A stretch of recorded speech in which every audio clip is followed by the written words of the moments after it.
there, everybody. My name is Force Direct, and welcome back to yet another awesome live stream. Unfortunately, PowerCore could not be here. There's some sort of weird connection issue with the data void, so instead we have today PowerCore's technician.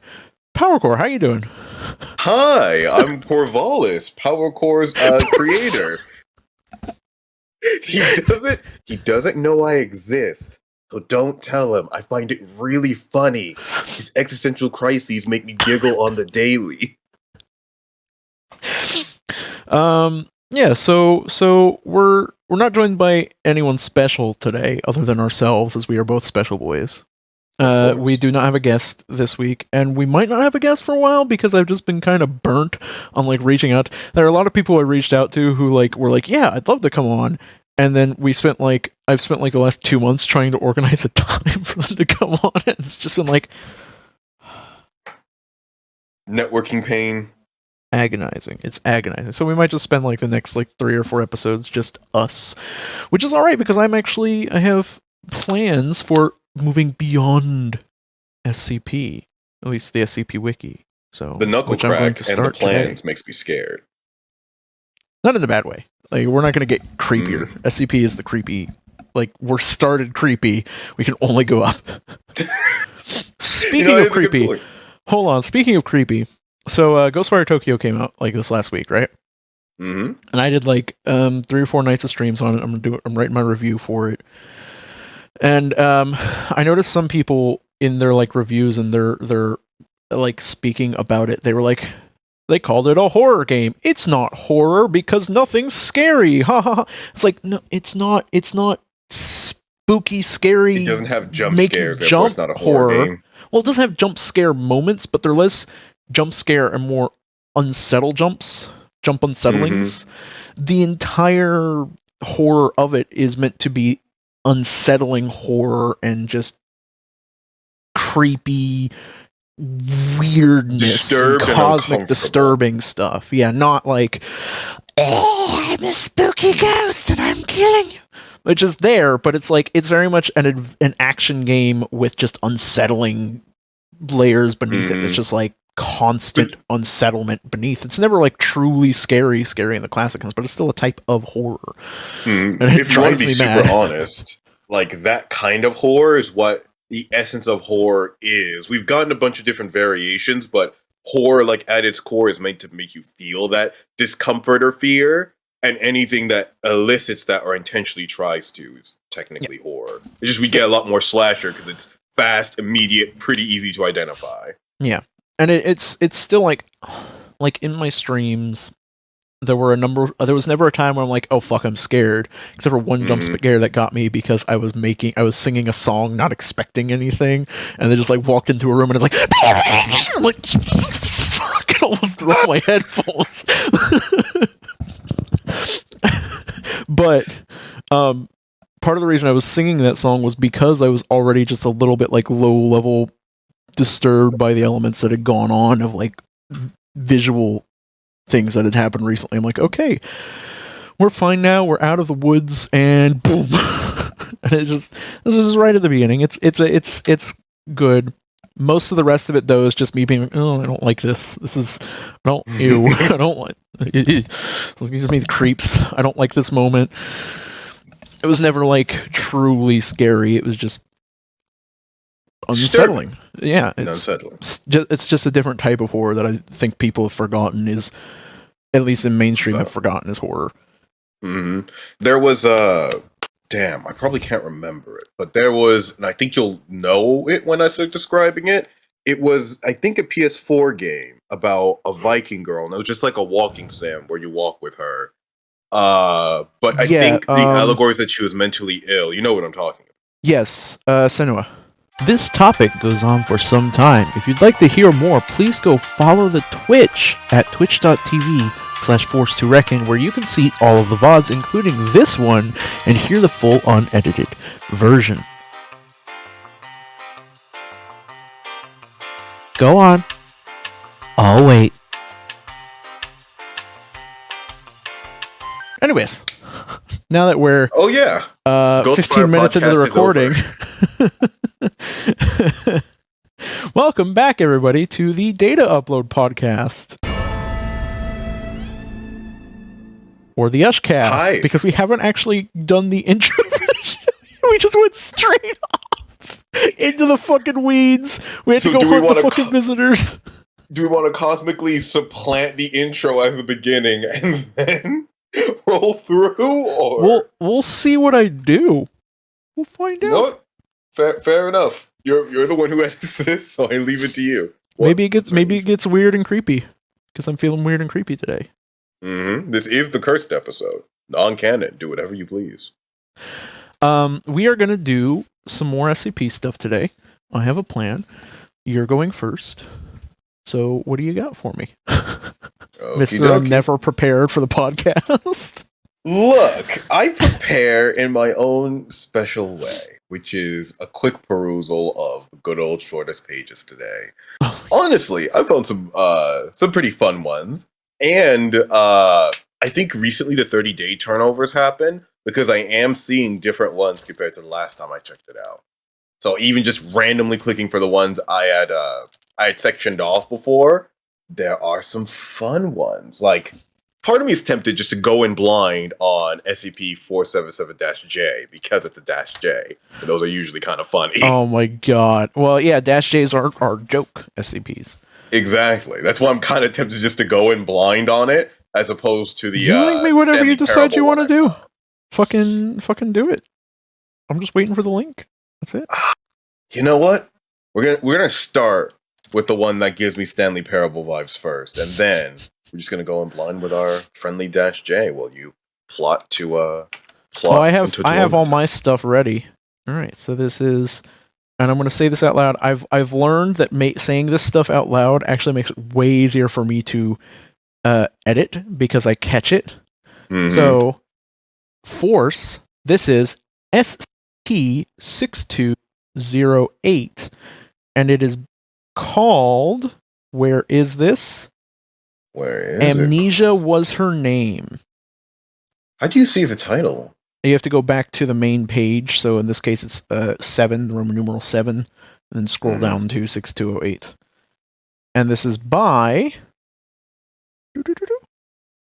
Illunarizim, who has. Oh, I thought it was just like a dude with abs, but it's actually just like a dog face. Dog. Oh my god! I thought it was just like classic like Twitter porno guy profile. No, it's just a dog. I apologize, Elu. Doggo. It's had some edits by Deadly Bread and Osamu as well, but otherwise it has been written by and maintained mostly by Illunarizim. So thank you for the content, Illunarizim. Yeah, thank you for the content which we are about to enjoy. Now you can see all the mannerisms I do behind the camera that are animated though. Like I do clasp my hands and do the thank you for the content every time. All right. Yeah, I'll start us off then with item number SCP-6208, containment class Thaumiel? I've actually never seen Thaumiel. Level 4 out of 6208. Restricted. Special containment procedures. SCP-6208 instances are to be designated non-anomalous and locked. I am moving the screen to my proper reading position instead of far off to the right. I have to minimize odds of me misreading, otherwise I will be made fun of. No bully today. Foundation staff are to be made aware of the existence of the SCP Foundation Department of Unreality. My brain got stuck there for a second, because when I read SCP Foundation, I thought that's the end of the sentence. No, wait, this is part of a longer title? This is part of Department Con. Its description. SCP-6208 is the result of a reoccurring anomalous event affecting almost all major Foundation sites. This event is characterized by the spontaneous manifestation of offices, testing chambers, and containment cells inside all Foundation sites. The all was injected. It's not all Foundation sites. Yes, it was. Said rooms usually manifest fully furnished with common furniture pieces and decorations, including desks, board tables, filing cabinets, and other standard issue Foundation office supplies. All SCP-6208 instances contain spare name tags, computers, and placards related to the Department of Unreality. To date, no personnel working for the Department of Unreality have been identified. following the manifestation of SCP-6208 across multiple Foundation sites, an investigation into the Department of Unreality was conducted in relation to SCP-6208. You're not gonna fuck me up with these. It's good atmosphere. You're not gonna mess me up this time. Although records indicate the existence of and active participation of the department in traditional departmental activities, all efforts to locate or identify any members of the department have failed, with the exception of Director John Doe. And then we have an update on November 30th, 2021. An exploration into an SCP-6208 instance by the Department of Memetics was approved. Researcher Jennifer Williams was able to enter SCP-6208 with a Kant counter and a modified Scranton reality anchor in order to locate any personnel inside SCP-6208. I think this is one of the first times we've read about reality anchor in one of the stories we've read. Yeah. Ooh.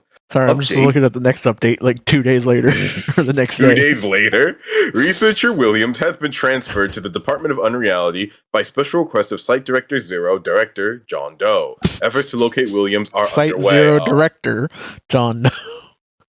Site Director Zero, Director John Doe. Site Zero Director. Look, he's Director John Doe. And wait, because I know John Doe's a placeholder for if you don't know this person's name. I'm starting to think his name is actually John Doe. Or he doesn't exist. But by special request. Now I also get the joke of Department of Unreality means I feel like they're missing or possibly have been deleted from reality. When you're assigned to that department, it's code for you've been disappeared. Oh, absolutely. I get more Control vibes from this than Stanley Parable vibes. Just like, yep, and they're there now. They belong to them. Yep, they've gone in. And there's a picture for the Office of Director John Doe, head of Department of Unreality, and an instance of SCP-6208. It's just the empty office. Yep. I kind of like this concept. You've been office don't worry, with like we'll send you to our special department. There's like a bathroom at the back there. I think it's got like the bathroom It's like not even like a full. It's like a temporary shelter bathroom that they've set up in the corner, with like an exit door. It's just an empty room with very nice carpet. Though it needs. Because how else is Director John Doe supposed to use the restroom? You know, they have to have humane conditions. Exactly. Well, do they? Because are they human? Well, yeah, he's part of the SCP's Department of Unreality. It's a very valued department where we put our best officers. All right. Only the best officers are staffed at the Department of Unreality. Unreality. The really fun part about this one for me is the fact that it's containment class Thalmiel. Thalmiel means that it helps the Foundation in some way. So the assumption there is that they are presuming it's helpful because it supposedly is involved in things that people are doing. Which if you want to be dark, it's probably helpful because it's the perfect place to disappear people. If you have someone who you don't really want in the Foundation anymore, you just transfer them to the Department of Unreality. They'll be fine. This actually gives me a really weird concept for a game thing.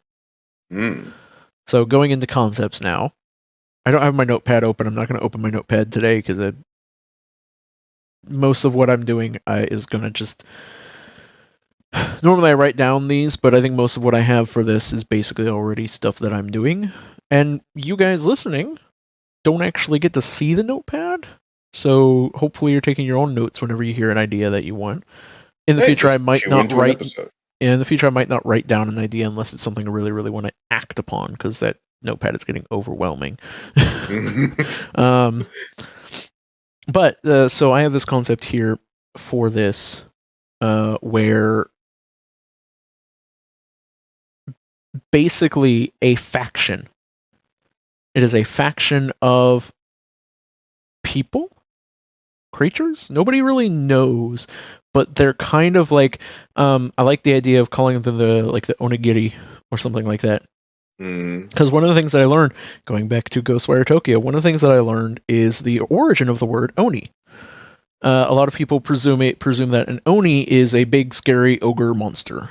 It's dangerous. When actually the origin of the word is from the word Ono, and it is something unseen. It is something unseeable. So back in the past, when people were more superstitious than they are now, when things would happen that they didn't know what happened, what caused it, they would blame it on an Oni. There's also something bad unseen. Things. Yeah, something unseen. And that just evolved eventually into just like a nasty creature. But Oni are literally just like the unseen. The unseen things. The invisible hand that caused something to happen. So I like calling them like the onigiri. I don't know what giri means, but it sounds cool, or something along those lines, referencing an oni or unseen, the unseen veil or something like that, who are presumably, as far as most people are concerned, in some way beneficial to whatever organization they belong to. Doesn't matter if their organization is good or bad, they're somehow helpful, but nobody really knows how. And it's not even a real organization. It's just like a psychic construct created in people's minds that is an entity which feeds off the concept of help. And so when people are in dire needs and straits, it will, because it's been created as like consistent myth throughout reality, it will manifest for people of strong will or stuff like that. This could actually be a really cool thing for like a warlock patron, of like a psionic warlock patron or something like that, where it's just an entity that wants to help you. Yeah, it's a mimetic. Yeah. And so it's just a construct that will manifest to people in dire need or with powerful will who can force it to manifest to aid them in something. Sort of like Meeseeks is like, I'm here to help. Except in this case, it's literally just like a psionic construct that takes on a form of something they view as very pleasant or helpful or friendly that then tries to aid them in whatever way it can. Is it tied to even a specific location, or is it just a thing that's out there? So I would say everyone is... I would say it starts with it has a specific origin, like whatever town or whatever the myth first started in. But then as the myth spreads, it can manifest anywhere the myth exists, but the closer it is to the origin, the stronger it is. And so one of its goals is to spread the myth far and wide by being as helpful to as many people as possible as it can, so that it can grow more and more prevalent and powerful. Not because it wants to be world conquering, but because it just wants to help people. It wants to help as many people as possible. So it's just like a good thing, but it's sort of like the if everyone got their wish type scenario. It's helping bad people too do bad things because it wants to be helpful. And so you end up with a weird situation too, where some people start to give it unique names, the same way a myth evolves.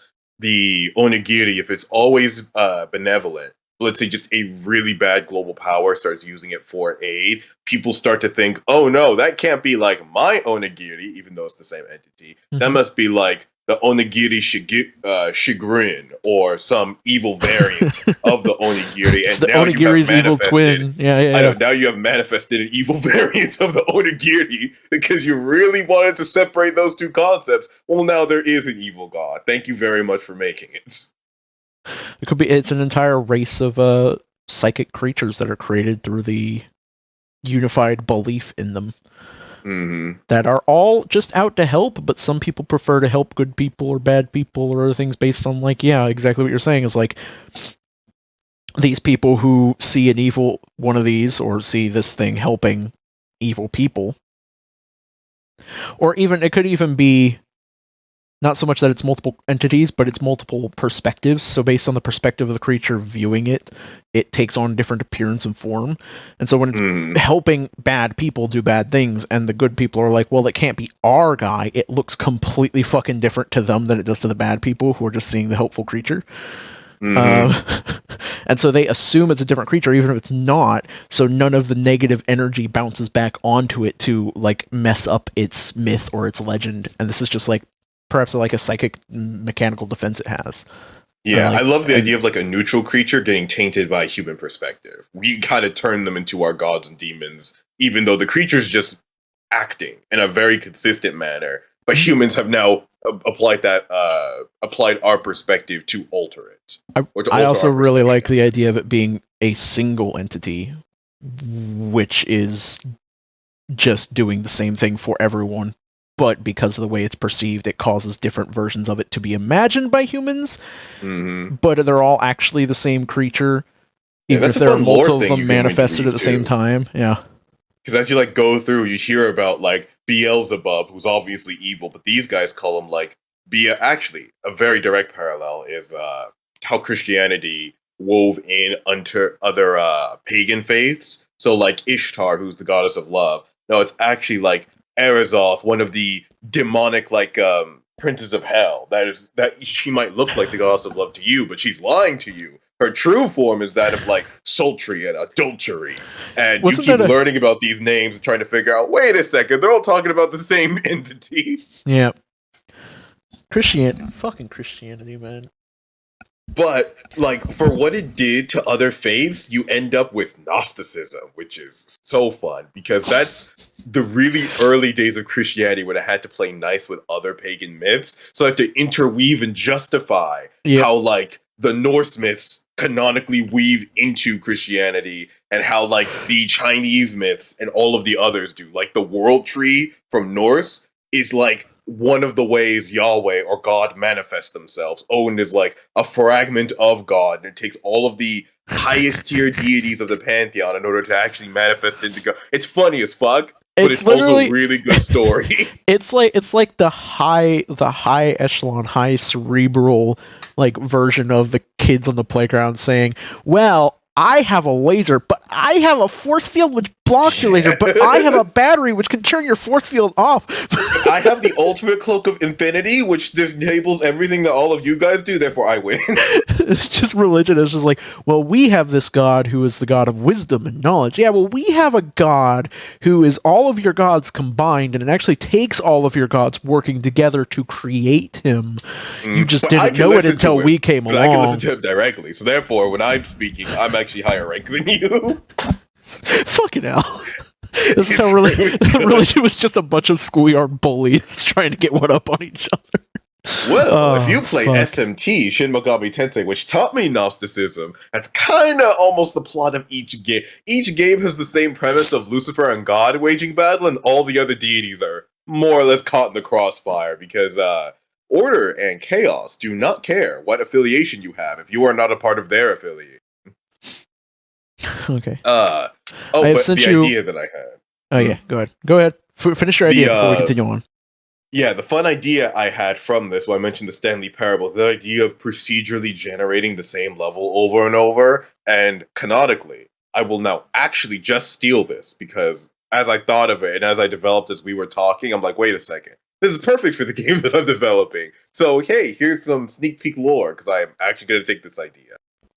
You can have procedurally generated levels that are of the same template, but let's just say for a game, as you go through, you still want some level of variety in them. So it's all the same template, but they're corrupted in different ways. You have the office environment, which isn't normal. Then the fantasy office environment, because some fake corruption got in there. Then the infernal office environment, because now there's like demonic corruption. Then the divine office environment with staplers with Halo stamped on them, because now it has like divine corruption in it. You just keep morphing this exact template into different variations to give it the variety that you want. But it's all the exact same office template. It's infinitely being copied and corrupted into something new.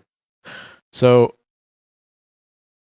I really like the idea, but my brain also just like in the middle of that decided to do the ADHD thing where I zone out of everything in existence. Like my entire brain just shut down for a second. My eyes started to cross and like get foggy, and all my vision got blurry. But in the midst of that vision, my brain latched on the one fucking image, which was the weird distortion of your face, as we're talking about distortion, which looked like fucking Worf from Star Trek to me.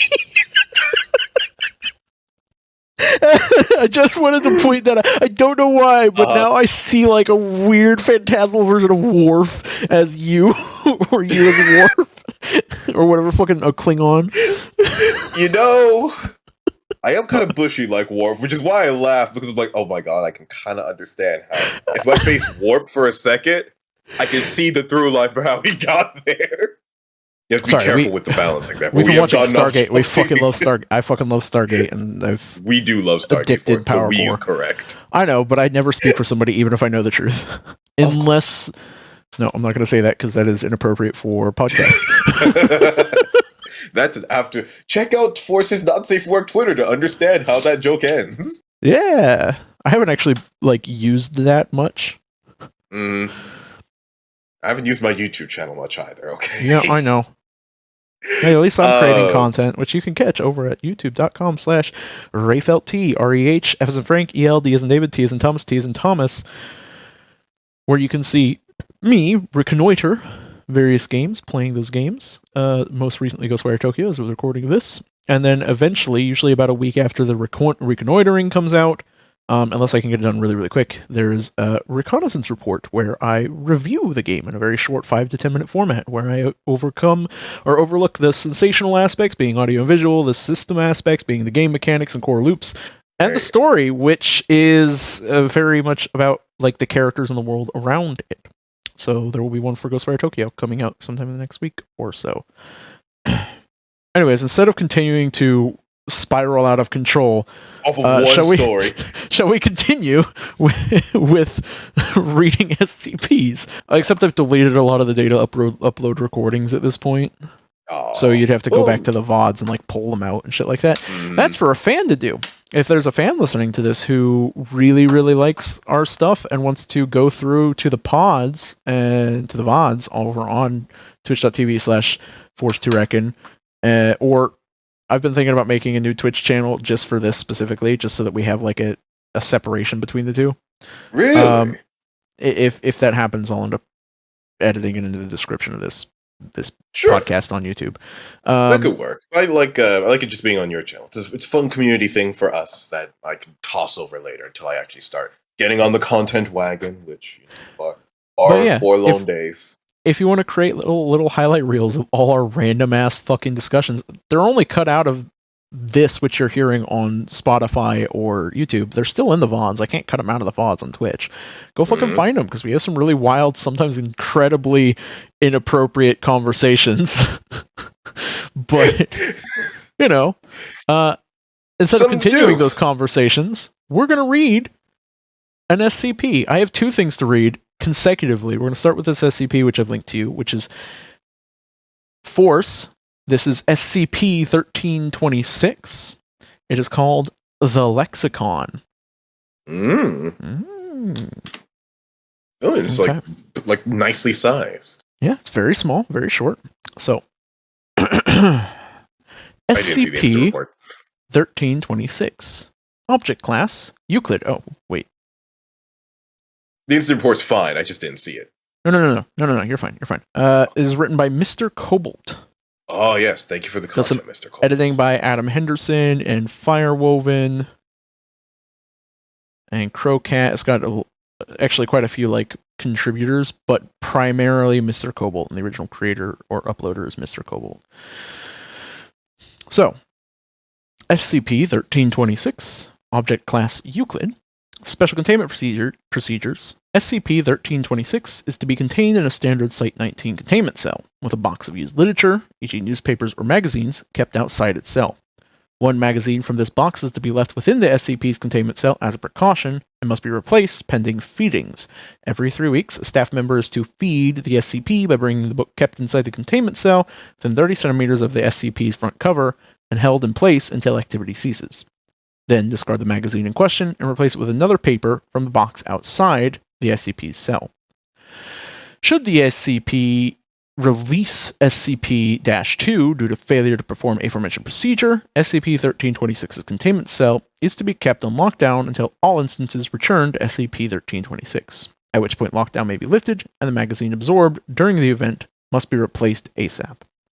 All readings of SCP-1326 contents must be performed by D-Class only, and any content deemed safe and or useful to the Foundation is to be transcribed and stored on a Foundation computer under Document 1326-82. I just wonder what's in the magazine. So far, I've gleaned you leave a magazine in front of it, and it seems to eat one, but you have to always ensure that there is one. Otherwise, an instant happens and it starts releasing sub-instances. Yep.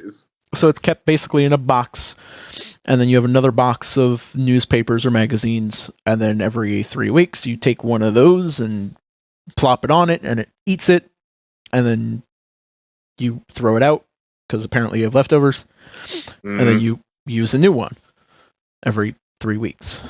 So, and if you don't, then yeah, -2 comes for you. -2, what you gonna do? What you gonna do when 2 comes for you? -2. You see, I was actually expecting the Deadpool one, but that is also an equally valid song choice. X is coming for you. I think it's X gonna get you. Oh yeah. All right. Description: SCP-1326 is an ornate leather-bound hardcover book adorned with various moving parts on its front cover, including a circular numbered dial in its upper left corner, a semicircular dial in the lower left corner, and several jointed mechanical arms crossing over its center, ending in mechanical claws or circular lenses. SCP-1326 is secured by a lock on its right side, designed to fit a small key designated -1. SCP-1326 may only be opened by -1. Attempts to open the lock using picks or replicas of -1 have failed. The content of SCP-1326 appears to be an encyclopedic collection of various works and articles on diverse topics. The nature of these entries varies between known works by known authors, altered versions of known works, or unidentified works covering known or unknown material, some of which may be related to SCPs under or out of Foundation custody. The content yielded by the SCP when opened may be changed by inputting index numbers via the dials on the book's front cover. These numbers do not appear to follow any sort of classification system, as no correlation has been found between the index values and the contents they yield. And then there's a list of works found within SCP-1326, which is highlightable and can be opened and is just a giant fucking list of stuff. One of my favorites, though, is 17F, Lord Blackwood Meets the Dread Mother. Describes the encounter of British explorer and naturalist Lord Blackwood with SCP-597 or a similar creature. Surprisingly tasteful. Surprisingly. So, continuing on. If the SCP is brought within 1 meter of another book or written document, the arms on its cover will begin moving of their own accord in order to line up the lenses on the ends of these arms with the document in question. Once aligned, the lenses will emit a blue light and scan the document for approximately 5 seconds, then return to their original positions. Testing has confirmed that this behavior is a means for the SCP to acquire new information, which will be presented in readable format under an apparently random index designation. How SCP-1326 is capable of identifying sources of information is unknown. Though staff theorize it may be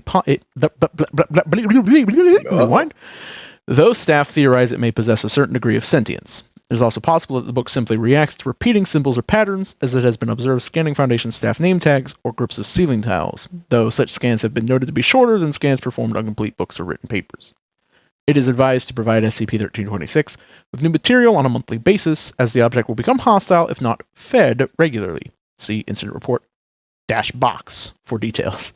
Because I want to know what the -2s are. Now that I know it's a book, what happens when the book is aggressive? Well, why don't you go ahead and read the incident report? That is true.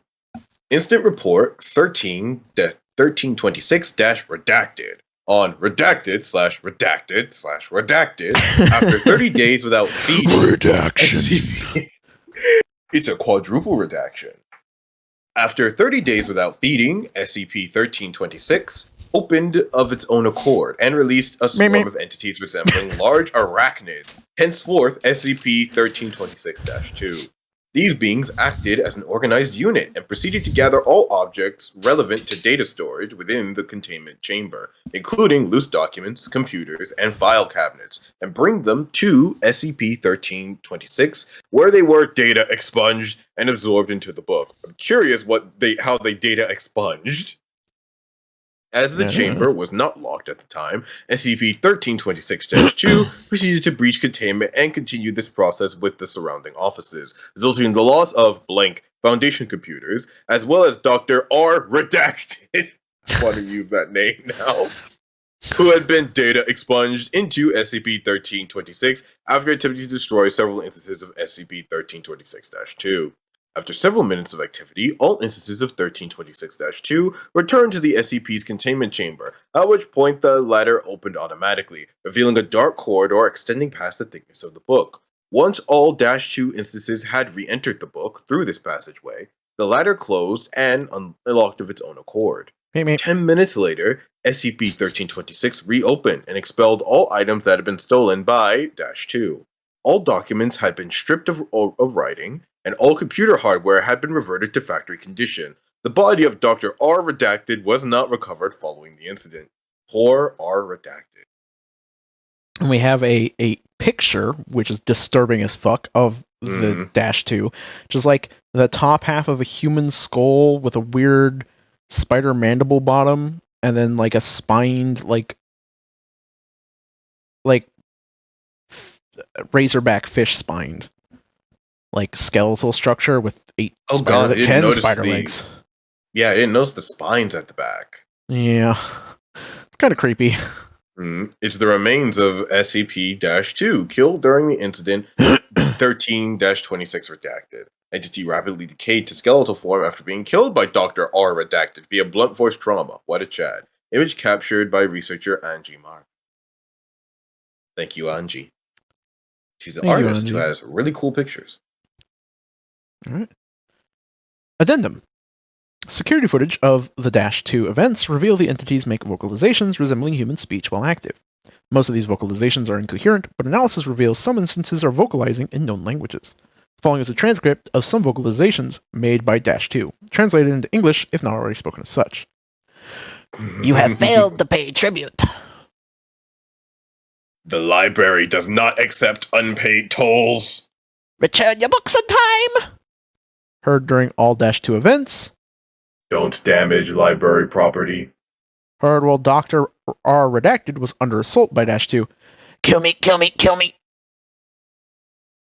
Heard during a contained... Was that R. Redacted or the Arachnid? So, return your books on time. The top 3 were heard during all events. Don't damage library property was heard while Dr. Redacted was under assault. So when he was hitting the spiders, don't damage library property. Their library property, apparently. And then heard during a contained event after on-site staff had neglected to feed 1326 on schedule. Of note is the fact that this vocalization was made in a voice nearly identical to that of Dr. R. Redacted. Was the kill me, kill me, kill me.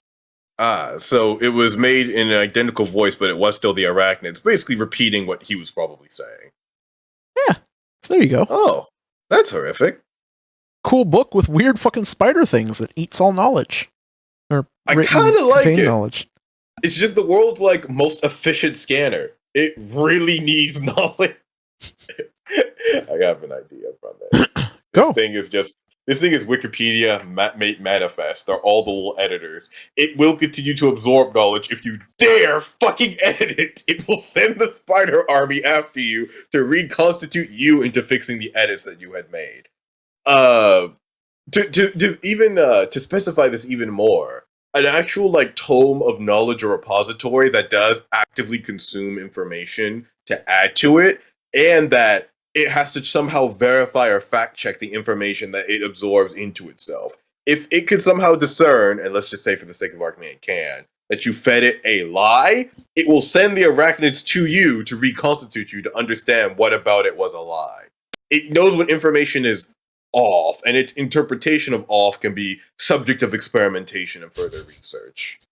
Like a statistic, that's fine, and or like an addendum interpreting the statistic is fine. It has to be like a weird factual misrepresentation of something that it can verify, that it interprets as a lie, and thus the sub-instances are sent out to hunt.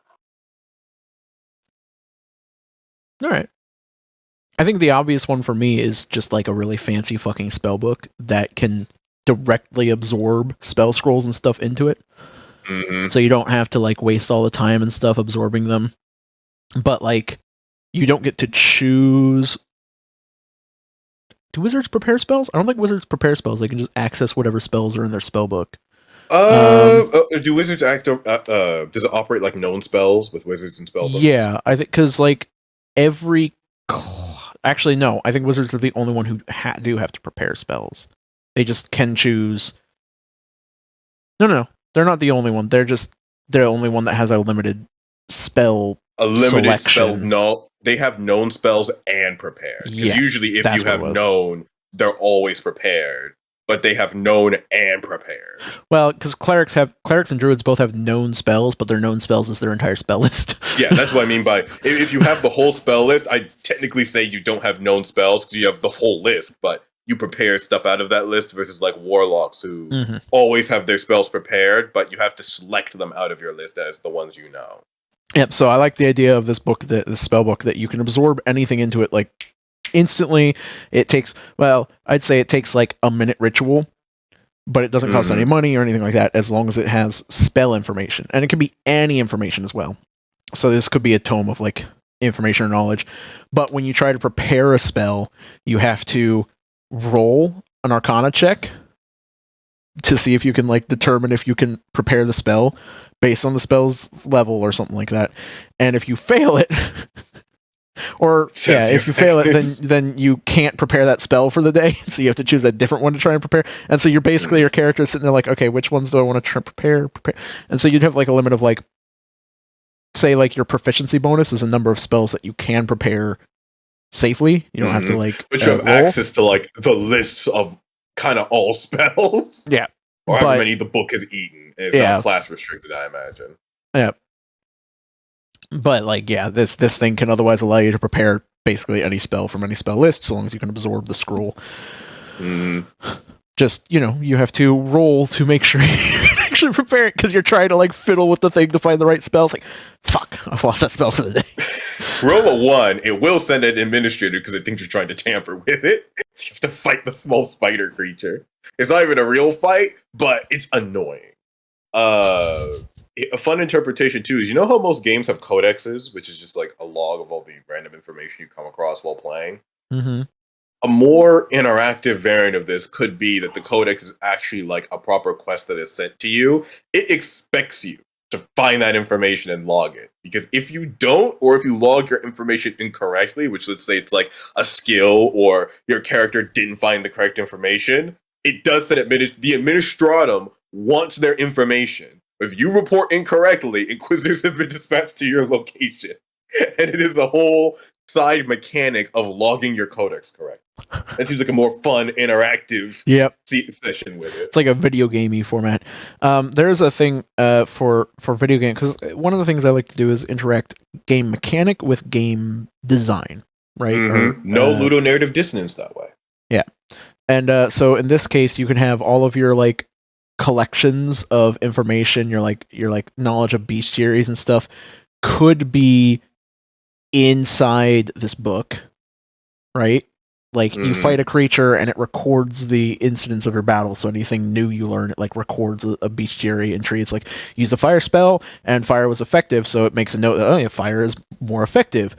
And then you use like certain, like a spell of under a certain level, it says this spell was ineffective, but other spells of higher levels, but so something around this level or lower is in effect. And so it like slowly, the more like you fight it, the more accurate the stat block becomes. Yep. And then also like anytime you find a piece of paper, you just put it in there and it records it, and then you put it back, stuff like that. And this can be like your game menu essentially. Because I've also got like, there's a couple versions I've had of like the character's RPG stat menu and how they level up via that. Where one of them, this is an old idea that I came up with a very, very long time ago, but I very, very much like it. Semi-inspired by the Ark Survival Evolved. In Ark Survival Evolved, your character is like a gem. It's like a tracking gem or whatever embedded in your hand that you kind of like, and that's your menu.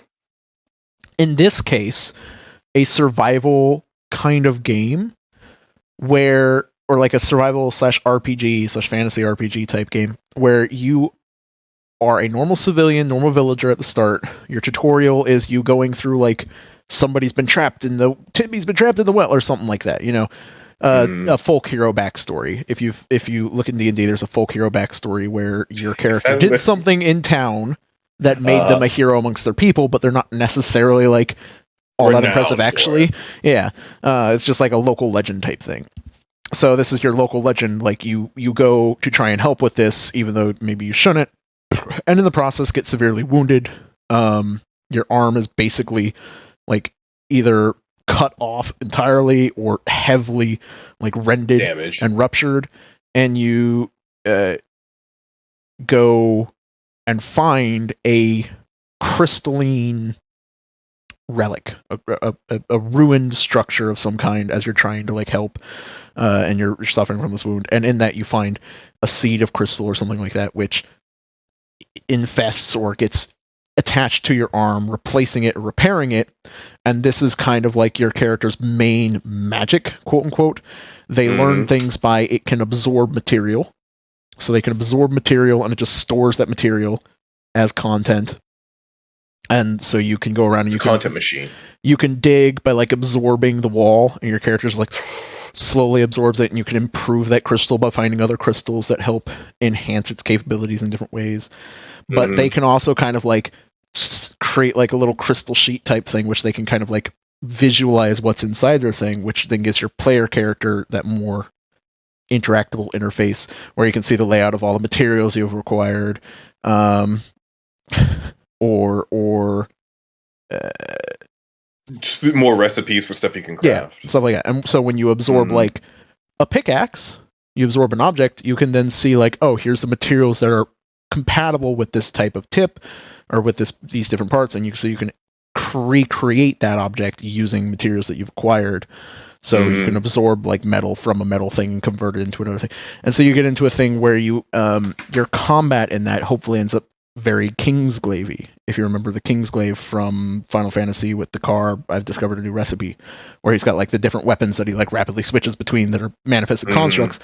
It's kind of like that, where you have weapons that are selected to hotkeys with specific material components that your character like switches between, like you slash with that button to like trigger that weapon, and then he absorbs it and transitions into the big sledgehammer and shit like that. So you can kind using of create the arm your own like a combat multi-tool where it holds all your offensive tools, your utility, etc. A fun analogy that like Twitch Furry Roar said was that time I got reincarnated as a slime, but your arm is crystal instead of slime. Yeah, and speaking of getting reincarnated as a slime, the other version of this was you finding a slime companion who is a like telepathic, neuropathic slime that can kind of read your essence and your magic, and so then can display like your growth and your development in a more visually understandable style for your human brain. And you so like it's just a slime that you wear as like a represent the survival element mechanic. It's a slime that you wear on your wrist, and it can like transform into like a grapple that pulls you along, or like absorb various things to like teach you, like not like absorb materials per se, but in this case like it gives you a little spell shield that can like absorb weak spells until it grows stronger, or absorb the impact of some spells and attacks that gives you knowledge about that stuff until you learn that spell yourself. It's what makes you a unique survival badass as opposed to just a normal schmuck, because you kind of are a normal schmuck, but this tool is what really sets you apart. And then how you grow to utilize it. So, but we just went completely off topic. I had another idea for this that I've completely forgotten. Rip. We did mind the hell out of it. And while you try to think of a topic, I have to urinate. I was about to say, we'll continue on to the next thing. Oh. As soon as you get back. I have a new thing to read. It is not an SCP. It is on the SCP Wiki, but it is a tale. We have not read a tale yet on this show.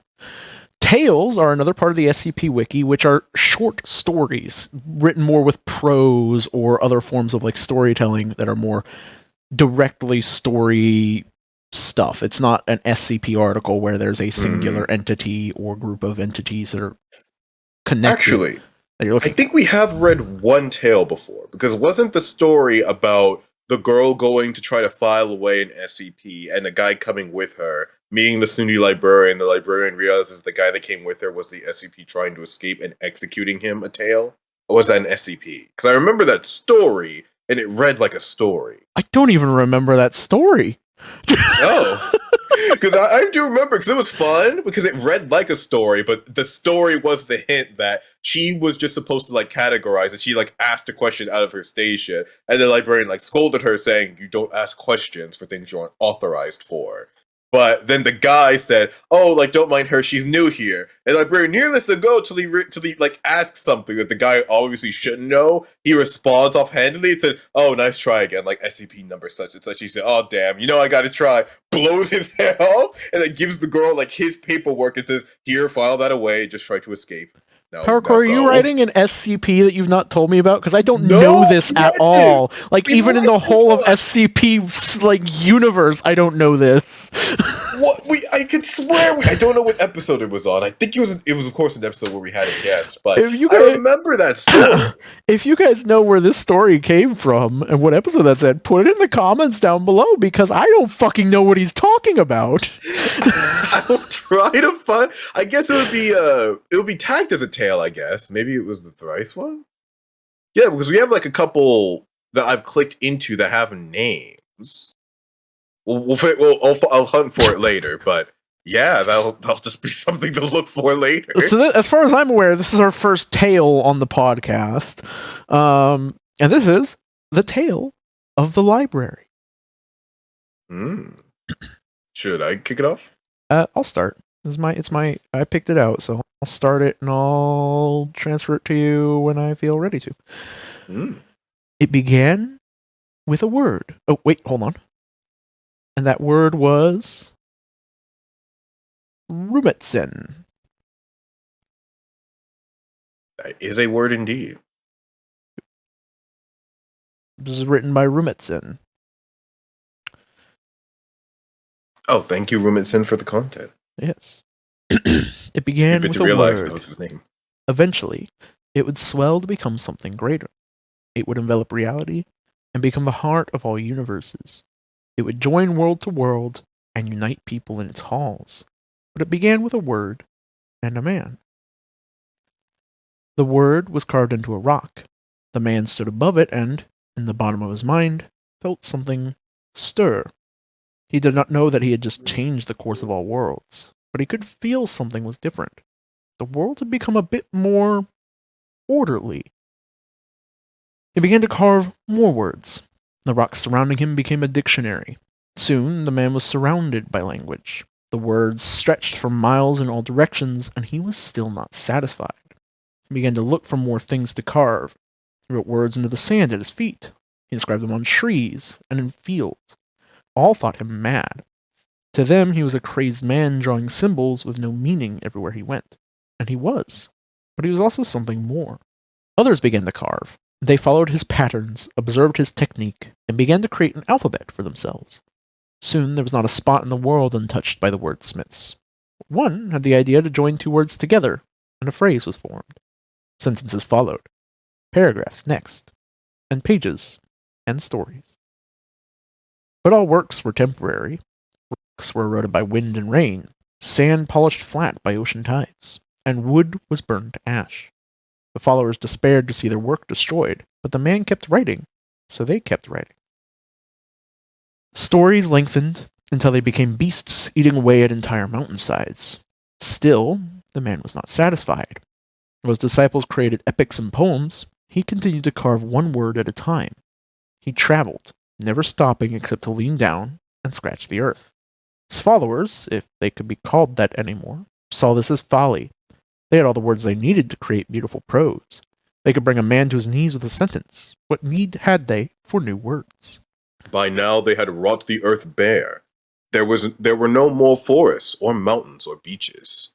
There was only a dry stone page. Then spent years carving into miles of rock their masterpiece. When finished, they would erase their work and begin anew. Each strove to top the other, to master their literary skills. All were devoted to the words. Only one, however, was devoted to the word. 130 years after the man etched the first rock, he stopped, and then a noise began. Laid his tools at his feet, lay down, and died. No one noticed. He had long ago left their thoughts.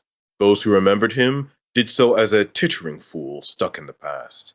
No one appreciated his true genius. As his final act, he made a carving in the stone. Like the rest, it was only one symbol, 3 lines, 4 curves, and yet it was the most powerful of them all. The ground around it began to crack. It expanded and pushed out, swallowing great swaths of earth. The stories contained on them, the storytellers.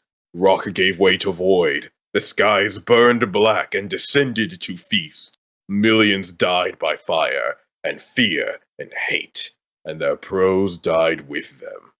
And when all was finished, when the skies rose back up to their rightful place, and the earth calmed itself, the world had become a word.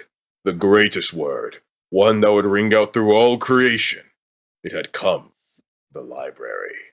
It had become the library. There you go. Oh, that was so nice. That was just a nice short story. That had a fun idea to it.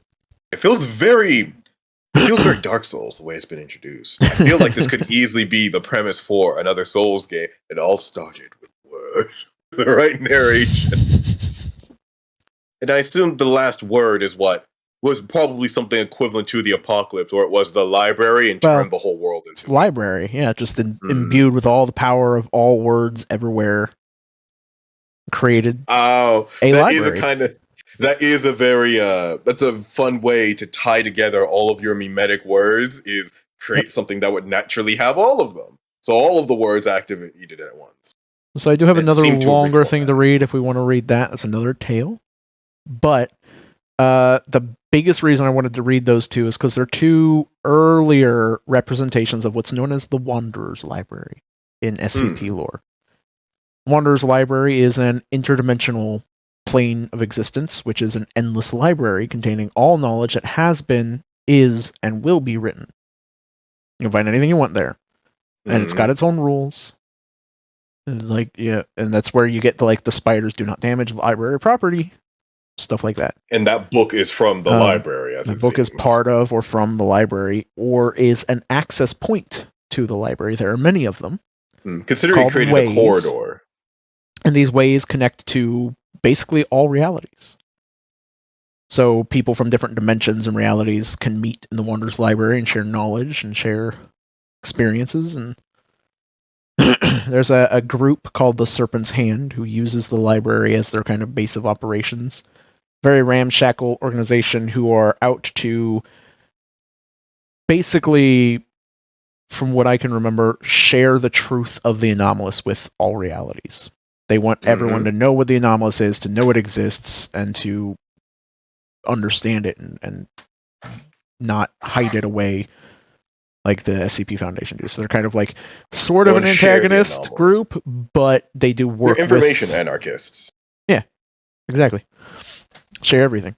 And so the reason I wanted to bring this up is because as of yet, from what I know, only official sister site to the SCP Foundation is called the Wanderer's Library. And it is a more tales, more mystery and intrigue and fantasy and strangeness type place than the SCP Foundation is. And going forward in the future, I wanted to start maybe bringing some of those around to read occasionally instead of an SCP. I think that'd be a fun way to diverge. I've been thinking a lot about how do we diverge from just being another podcast that reads SCPs and sort of does something interesting with them. And I thought, well, not a lot of people do Wanderer's Library stuff, and the Wanderer's Library is more fantasy. It's more fantasia and intrigue and weirdness. And that's kind of what we are anyway. So I figured I might transition to, you will keep bringing SCPs or whatever else it is you decide you want to bring. I'm thinking about transitioning to bringing Wanderer's Library tales. And maybe some Wanderer's Library authors can come on the podcast. Sure thing, because it is the core essence of the data upload. It's for all ideas, proliferation, and creation. A bit of a primordial information pot. We are the data's hand. We're the digital soup. Similar to the primordial soup. Anyways. Don't worry, I'll be sure to email PowerCore all of this and not title it so that way he doesn't know who it's from. Send him spam emails. Well, just send him the finished video. But cover like redact myself out. Yeah, redact yourself out, and replace you with like Rabbit,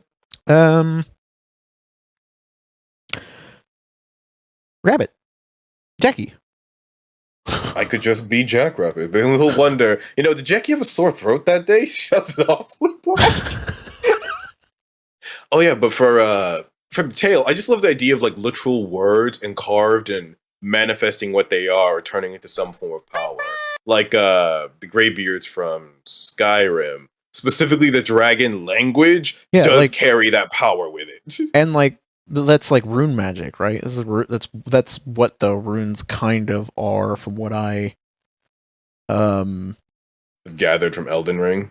Or well, no, not from Elden Ring, but in general, like rune magic is not an Elden Ring specific thing. Oh yeah. General rune magic is words of power that you inscribe into things. Yeah. So this is something that's like a very common conceit in fantasy in general. Fantasy in general. But yeah, rune magic is always fun. I do like the idea of more elaborate rune magic, where it's still a singular like rune or word, but it's a much more complex rune that creates a much more complex result. Because it has more fundamentals woven into it, kind of like how language builds into itself. I think a fun variation to rune magic, this probably exists, but it's still a fun idea, is rune magic becomes a soft mimetic hazard. The power that comes from writing the rune does mean you have to understand it. So the same way that you like magically train yourself to be able to read the rune, and now reads is like your native language in your head. But if someone who doesn't know what the rune means sees it, it's actually like amorphous and unintelligible. Once you understand it, though, then it does make coherent sense, and it's literally like an extension of your magical, literal language and training. That the more you chain together, the more complex and potent the result. But even an expert runesmith, if he makes something too long or too complicated, it devolves into unintelligible nonsense to him, and thus it does nothing. But if he writes something very specific that he knows what it means, then it carries the power. But I was going to say, part of what you were talking about like reminds me of true name magic, which if you know what that is basically where everything has like, there's a language of the universe that nobody knows except God, who created the universe. But if you know the true name of something, you can exert your will upon that thing. So if you know the true name, this is I think the thing that did this best was, starts with an E, Dragon Book. Aragon, thank you. Where the idea is the elves know the true words and stuff like that, and all magic is through true naming, and so you create sentences using the true names of things and actions and stuff like that, and based on not only the words you use, but the inflection you use with them and the way you say them and who and how they're placed, your pronunciation, all that can completely alter how your will is exerted on a thing, to the point where like there's a curse that he accidentally places on a young girl, where the idea was to bless her for good health and long life, or something like that. And it ended up being the way what he said was basically that is like, I want you to have a good life, or a long life. And she ended up growing and aging very, very rapidly, and also being able to basically read people's thoughts. It wasn't exactly like, oh, I know exactly what you're thinking. It was more like, I understand the emotion and intention behind your words and actions, and I understand that about everyone and everything they're doing at all times. I can't shut it off. Yeah, that's a true curse, because now you literally cannot be deceived. Is it just surface level, or is it deeper intention too? Deeper intention. She is all the way fucking in there, so you can't deceive her. There is no lying to her. She can't know exactly what you're lying about, but when you lie, she knows you're lying. And she knows that, like, if you say you're saying something out of love, but you're actually saying it out of fear, like a lot of people do with her, because they very quickly recognize her power. So a lot of people speak to her out of fear instead of respect or love. She knows why they're speaking to her that way and why they're showing her reverence and respect is because they're afraid of her, not because they're actually respectful of her or appreciative of her. And so it's just life turn into that. Yeah, I don't. There's an explanation in the books that like makes it understandable, but it's a really good use of the true naming magic, especially since based on the way the true names work, you can, because something's true name, especially a creature's true name, is very much tied to its personality, its essence, its being. So as long as you understand all the things that make up a person, you understand somebody completely, you can determine their true name. And if you know a person's true name, you can exert total control over that person. Because if you say their true name and then give them a command in any language or anything like that, they must obey it, type of thing. Thank you guys myself beforehand. Very much for watching. Next week, there will be Wanderers Library stuff. Because I'm going to be bringing a Wanderers Library article going forward. Thank you guys very much for watching. I have been Force. I'm Power. Thank you guys very much for coming out. As always, you guys are awesome. Stay awesome and have an awesome time. You awesome little lava monsters. Until next time, we are signing off. Bye-bye. Bye-bye. Power Core will be back normally later.